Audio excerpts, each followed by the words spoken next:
Hey, my name is Isaiah Mosteller with Academic Expeditions, and we're here with Mr. Merrill, one of our history teachers, 8th grade history teacher that travels with us, and not only with us.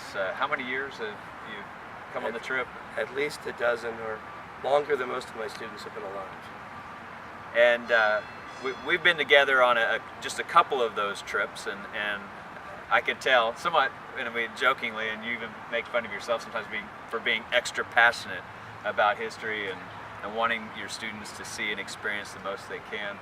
So we just wanted to ask you, as an experienced teacher, what are some of the tools and tricks in the classroom that you can make connections to the trip here, and things that when you are on a trip, how does that equip you in the classroom to make connections and bring out history a little more, make it more alive to the students? One of the first keys is this is the single greatest motivator in terms of talking, teaching, covering material. I do a full U.S. survey, history survey, right through the present, but with a significant government unit right before we come. And we come in the fall, which really works well because they've done colonial history, you go to Williamsburg, and then they've done all the different branches of government, and then we visit the different government buildings here. I know those that come in the spring probably have covered more of the history. But to me, the big key about this is, as I said, one, it's a motivator. Students are excited. So if you check off as you're going through your teaching, things that are going to show up here, it makes a difference when they come. The other is to prep them right before.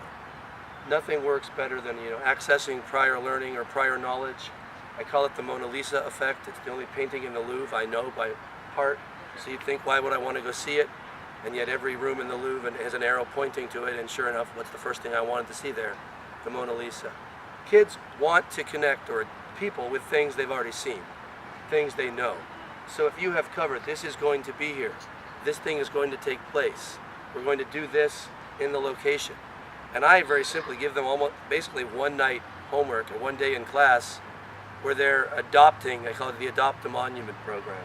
They each take one of the different sites we're going to visit, and they put together a little page, pictures and information.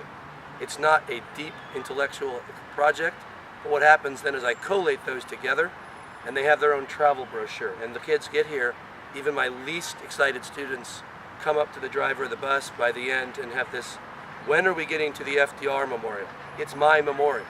So that's when I knew, okay, it's the pre-teaching that makes all the difference when you're here.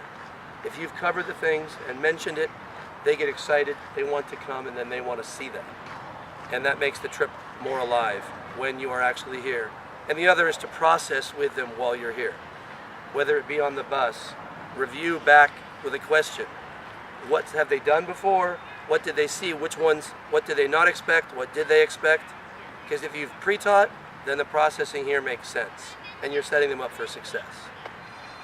The other thing is probably after we return, right away, I have them, while we're here, I have them kind of keep a free journal, not a, you must do this, you must do that, but letting them process and consciously be told they're going to process, and then they will do it, parts of each day. And when they return, what was the most meaningful thing to them?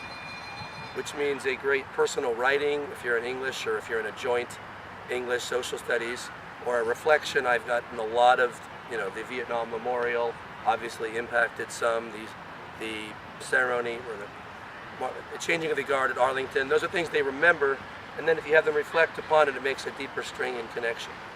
The other thing I do is I make a little checkbox when we return, all the different things we did, and I tease out a little quick, well, this is when we might get to this during the course of the year. Slap it on the wall, and you have a little checkbox which allows them to kind of extend. And in the middle school, or the mindset of pretty much anyone, even an adult, if I didn't do it lately, it's irrelevant. If it's more than a week ago, I don't remember, which, as I said, is why I teach a lot right before the trip. But also when we come back, making that little checkbox through the course of the year, they're like, oh, wait, this thing, oh, does that have to do with that? And that it gives me kind of a way to take the motivator that the trip was and extend it afterwards as something that relates to the year as they go on. But my biggest piece of advice is use this as a motivating tool, and pre-teach before you come. Pre-teach before you come. It makes so much more of a meaningful experience. Is that helpful, or? Yeah.